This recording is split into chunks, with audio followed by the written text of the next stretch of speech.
¿Qué onda, familia cósmica? Bienvenidos a un nuevo video. Yo soy Fer Miranda. El día de hoy quiero compartir con ustedes una experiencia de vida, una enseñanza de vida relacionada con mi papá y con la transformación que tuvimos los dos en nuestra relación, ya que estoy seguro que muchos de ustedes se van a poder identificar con esta experiencia. Y si tienes algún resentimiento, si tienes algún rencor todavía con la relación de tu papá, pues a lo mejor esta experiencia, esta historia te va a dar alguna herramienta para que puedas navegar con más armonía en tu vida, en tu casa o con la relación de tu familia. El día de ayer fue el Día del Padre. Se me hizo muy curioso ver en las historias de Instagram cómo personas estaban publicando su herencia negativa de su padre. Y claro que puedo entender eso porque la mayoría de los papás son muy rígidos, traen una escuela muy vieja. Eso nos puede llevar a tener una relación, pues, como dicen en el internet, tóxica con nuestra familia. Pero el día de hoy, para aquellas personas que realmente están buscando sentirse libres de esas emociones negativas, para esas personas que realmente quieren mejorar su vida, para esas personas que quieren transformar su relación interna y con los seres queridos, pues quédate aquí para que escuches esta experiencia y les voy a dar un poquito de contexto para que sepan cómo empezó todo y cómo llegamos a una transformación muy hermosa. Para empezar, mis papás se divorciaron y se separaron desde que yo estaba muy pequeño. La verdad ni me acuerdo tanto de haber vivido con los dos en la misma casa. Mi papá se fue a vivir a Estados Unidos, yo me quedé viviendo con mi mamá y con mi hermano, así que la mayoría de mi niñez, hasta mis 11 años, viví con mi mamá. Desde pequeño yo veía a mi papá cada domingo o cada 2 domingos, y aunque sabía que era mi papá y lo quería mucho, de niño nunca tuve una relación muy profunda, muy apegada hacia él, porque obviamente no vivía en mi casa, no nos veíamos, no hacíamos otras actividades más que los domingos vernos, ir a comer, a lo mejor ir a jugar un deporte, convivir un rato, y él ya partía hacia Estados Unidos. Para cuando yo paso a segundo de secundaria, yo me voy a vivir a Tijuana con mi papá. Mi hermano ya tenía un año viviendo con él, así que fue un choque para mí súper fuerte, porque de estar viviendo con mi mamá, de tener una dinámica dentro de una casa con mi mamá, pues al vivir con mi papá fue algo totalmente diferente y fue un choque tremendo porque nunca habíamos vivido juntos, mi papá y yo, o mi papá, mi hermano y yo, así que la dinámica para mí fue muy diferente a lo que yo estaba acostumbrado a vivir en la casa de mi mamá. Y estuve viviendo con él durante 2 años. Fue una etapa en mi vida muy fuerte, muy oscura, en el sentido de que yo no me sentía entendido. Mi papá trabajaba todo el día, mi hermano estudiaba todo el día, yo me la pasaba casi solo en la casa, y tuve muchos enfrentamientos con mi papá porque dentro de la dinámica que él y yo teníamos, yo no sentía que mi papá tenía derecho sobre mí por el hecho de que nunca habíamos vivido juntos. Entonces cuando él me exigía algo, yo obviamente pues le renegaba cosas, o no las quería hacer, o otras me valía y no las hacía. Así que siempre tuvimos un choque muy fuerte en ese sentido, y más aparte pues yo era un adolescente, yo tenía apenas 12 años, así que obviamente no fue la mejor combinación del mundo. Y más adelante, cuando ya me regresé a vivir con mi mamá, ella se fue a vivir a Tijuana, empecé a vivir con mi hermano también, vivíamos los 3 juntos de nuevo, pero en Tijuana. Yo ya estaba en la preparatoria y también tenía choques con mi papá súper fuertes. Mi papá tenía un carácter muy fuerte, muy rígido, siempre ha sido una buena persona, siempre ha sido una persona que me ha apoyado en todo, de eso no hay duda, pero siempre tuvo un carácter con el cual yo personalmente chocaba muchísimo. Y aparte siempre tenía esta onda de que ¿por qué me vas a decir tú lo que tengo que hacer si nunca estuviste conmigo cuando yo estaba niño? Y nuestras peleas siempre se trataban de esto, de cómo él se había ido, no quería que me exigiera nada porque él no estuvo conmigo cuando yo estaba chico. Y esa es la historia que yo me había creado en la cabeza, esa es la historia que nos separaba emocionalmente, esa es la historia que hacía que constantemente chocáramos. En alguna ocasión nos levantamos la voz, nos dijimos de cosas y nos dejamos de ver meses por lo mismo, porque no estábamos en la misma sintonía.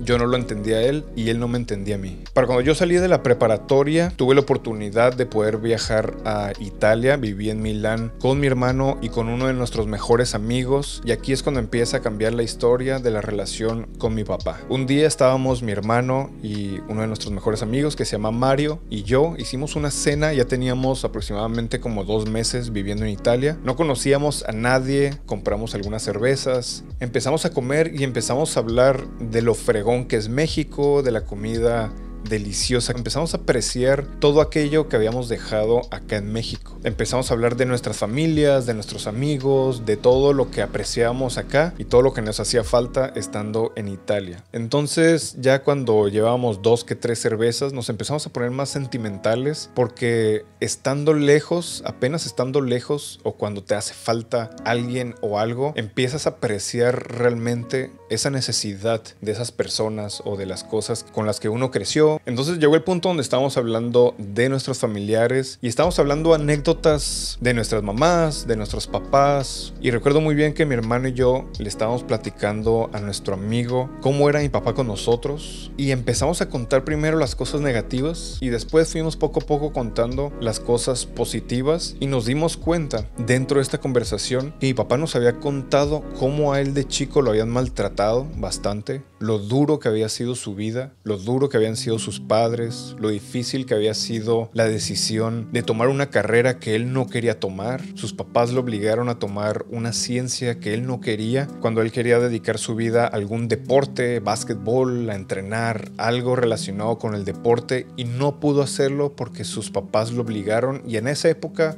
cuando él era joven, pues era un poquito más difícil decirle a tus papás, no voy a hacer esto. Más aparte, otras experiencias que él tuvo cuando era niño, que pues lo hicieron obviamente más rígido, que lo hicieron un poquito más serio, que lo hicieron un poco más compulsivo. Y dentro de esta conversación nos dimos cuenta de qué tan fácil había sido la vida para nosotros a comparación de lo que había sido la vida para él. Entonces empezamos a detectar que su forma de ser, su forma de comportarse, su forma de comunicarse tiene que ver con cómo lo trataron a él de chico. Y aunque mi papá era rígido en ciertos sentidos, tenía una personalidad fuerte, a mí en lo personal, por ejemplo, me dio la oportunidad de estudiar lo que yo quise, me dio la oportunidad de salirme de la carrera para yo emprender con la música, que es algo que me apasionaba, y entonces empecé a comparar la vida que yo tenía con la vida que él tuvo. Y esta fue una conversación como de 2 horas y llegó el momento donde mi amigo, mi hermano y yo nos soltamos en llanto completamente porque apreciamos realmente desde otra perspectiva lo que nuestros papás estaban haciendo por nosotros, lo que nuestros papás pasaron para poder darnos esa libertad. Y obviamente yo sé que no todos reciben la misma libertad, no todos reciben la misma flexibilidad. Y entonces esa fue una noche muy bonita, fue una noche muy especial porque pudimos ver a nuestros papás con otros ojos. Pudimos ver que nuestros papás batallaron muchísimo en la vida, en la época que a ellos les tocaron, con los papás que a ellos les tocaron, con los abuelos que a ellos les tocaron, con la falta de tecnología que a ellos les tocó. Así que cuando nosotros regresamos a México, tuvimos un desayuno con mi papá, mi hermano, mi papá y yo. Y me acuerdo que en ese momento nos sentamos a la mesa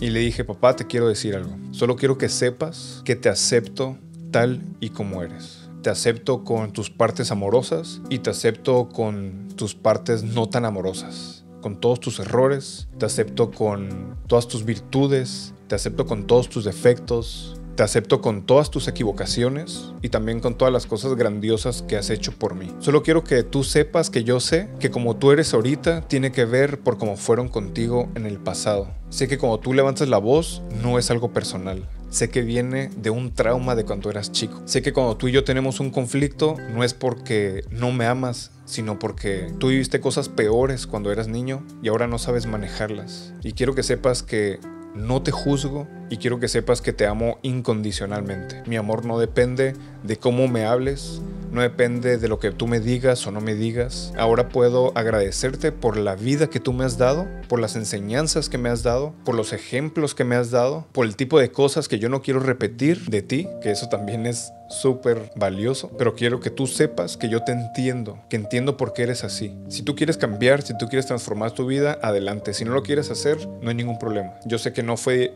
fácil para ti en tu niñez y sé que tú estás sufriendo las consecuencias de cómo te trataron a ti.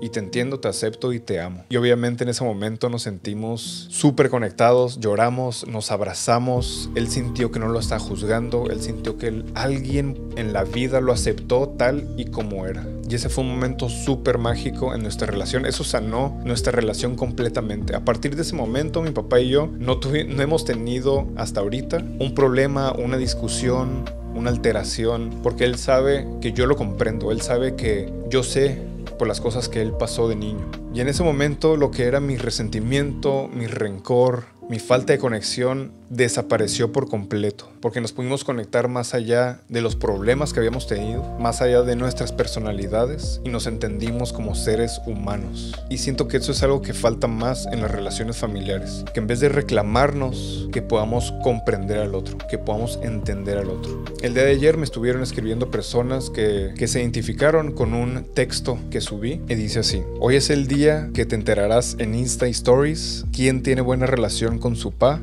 y quién no.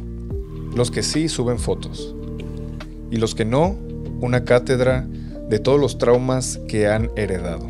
De alguna manera, cada persona con la que tienes contacto en tu vida es un maestro. Algunos te enseñan a caminar mejor y otros te enseñan el camino por el cual no ir. Tu observación, tu capacidad de reaccionar ante una situación, tu fortaleza, tu sabiduría, tu amor incondicional te permitirán transformar y evolucionar dentro de la vida que te tocó y que ahora estás construyendo. Ánimo para la evolución de todos, compasión para sus corazones, luz para los momentos oscuros y confusos. Y luego compartió tu escrito y dice: el perdón es una acción íntima. Tiene que ver con tu salud interior, más que con una reconciliación del exterior. Es decir, cuando tú perdonas a alguien, es para liberarte de ese veneno que se ha generado en ti. Esto no significa que tienes que ir corriendo a abrazar a quien te hizo daño, pero sí transformar el resentimiento y rencor que se ha acumulado a través de la vida, ya que el único que está afectando es a ti. Uno no está exento de hacerle daño inconscientemente a quien amas. Es cuestión de aceptación y reconocimiento de que cualquier persona que hace daño de manera inconsciente quiere decir que recibió mucho daño en su niñez o en cualquier periodo de su vida. Pero si tú no rompes ese patrón, entonces se seguirá heredando generación tras generación. Y creo que esta es una enseñanza que se puede aplicar a cualquier persona que se cruza en tu camino, ya que siempre va a haber personas que nos van a brindar armonía, que nos van a brindar amor, que nos van a brindar felicidad, y también nos vamos a topar con las personas que nos van a brindar una experiencia desagradable. Pero cada persona está viviendo un proceso, cada persona está viviendo su dolor, cada persona está viviendo su alegría. Yo lo que he entendido a través de mi experiencia de vida es que cuando una persona lastima es porque está lastimada. Cuando una persona hace sufrir a otra persona es porque está sufriendo mucho por dentro. Y estas personas actúan de manera inconsciente. Ninguna persona que es consciente de sí misma va a provocar daño a otra persona. Y aquí lo más importante es que te quites toda esa carga emocional que está fluyendo en ti de manera negativa, porque esa carga emocional negativa está afectando cada decisión que tú tomas, está afectando cómo se proyecta la vida enfrente de ti, está afectando cómo te sientes en cada relación, está afectando cómo te sientes cuando estás trabajando, cuando estás haciendo ejercicio. Cada quien está viviendo diferentes experiencias, diferentes procesos, y tú tienes que enfocarte en tu proceso personal. Si tú ves que tu papá llega con una actitud negativa, pesada, ese es su proceso, esa es su manera de lidiar con su propio sufrimiento. Si tú no tomas personal sus palabras, si tú no tomas personal su actitud, tú vas a poder mantener tu armonía interior. Pero eso tiene que ver con la aceptación de que esa persona está sufriendo más que tú, de que esa persona le ha ido peor que tú, por eso tiene esa actitud de amargura. Y cuando digo aceptación, no quiere decir que te quedes ahí nomás recibiendo gritos. A eso no me refiero. Me refiero a que esas palabras que salen de una persona que está dañada, que tiene dolor, no las hagas tuyas. Deja que esa persona expulse su propio vómito. Deja que esa persona expulse su propio dolor, su propio sufrimiento. Tú no lo tomes, no lo hagas tuyo. Deja que esa persona se exprese como tiene que expresarse. Si te tienes que ir de ese lugar, vete de ese lugar. Si tienes que contestar algo, contesta algo, pero no te involucres con esa dinámica de miseria. Y más cuando es un familiar con el que vives. ¿Por qué? Porque si eres un adolescente y no te puedes ir de tu casa, pues tú tienes que ser más creativo y tienes que ser más inteligente que esa persona que no sabe cómo actuar de la mejor manera, de la manera más armoniosa. Observa bien cómo actúa esa persona, porque lo que tú no quieres es repetir ese patrón. Esa persona te está enseñando a no ser de una manera. Esa persona te está enseñando un camino por el cual no caminar. Y esto también es sumamente valioso. Todas las personas que te rodean de alguna manera son un maestro para tu vida. Si tú sabes observar, si tú sabes sacarle la sabiduría de esa situación o de esa persona. Porque la otra opción es quedarte como víctima, sufrir, tomarlo personal y volver a repetir lo mismo que esa persona te hizo a ti. Así que la vida nos pone en diferentes circunstancias para poder desarrollar nuestra sabiduría, para poder desarrollar nuestra compasión, para poder desarrollar nuestra tolerancia, para poder desarrollar nuestra paciencia, para poder desarrollar nuestra humildad, nuestro amor incondicional. Todos de alguna manera somos un espejo y nos reflejan diferentes aspectos de nosotros mismos. Si tu papá es una persona agresiva, solo reconoce que esa agresividad tú también la puedes provocar, que esa agresividad también se la puedes pasar a otra persona. Y a veces nos quejamos y juzgamos como si nosotros no fuéramos capaces de hacer eso a una persona que amamos. Pero cuando tú puedes realizar que ese es un aspecto que también puede expresarse en ti, si no le pones atención, entonces ahí es cuando repetimos los patrones de nuestros padres. Nuestros padres saben hacer hasta donde ellos aprendieron. Nuestros padres saben ser dependiendo de lo que a ellos les tocó. Ahora nosotros tenemos herramientas como el internet, la facilidad de conseguir libros para poder aprender todo lo que necesitamos y no quedarnos estancados en esta historia que nos tocó. Ahora se trata de construir, de transformar, de trascender y de romper nuestros límites y también nuestros propios condicionamientos por el ambiente que nos tocó crecer. Espero que les haya servido de algo esta pequeña plática. Solo deseo que sus corazones se sientan libres, que se sientan en armonía, que se sientan en silencio, porque vivir a través del silencio, vivir a través de la armonía, cambia completamente la experiencia de vida. Vas a poder disfrutar más lo que estás tratando de lograr, vas a disfrutar más el momento presente, vas a poder disfrutar más cualquier situación en la que estés. Por eso es mejor transformarnos, liberarnos de aquello que no nos pertenece, de las limitaciones que hemos adquirido a través de la vida, y tú tienes la inteligencia para poder hacerlo. Nos vemos a la próxima y ánimo.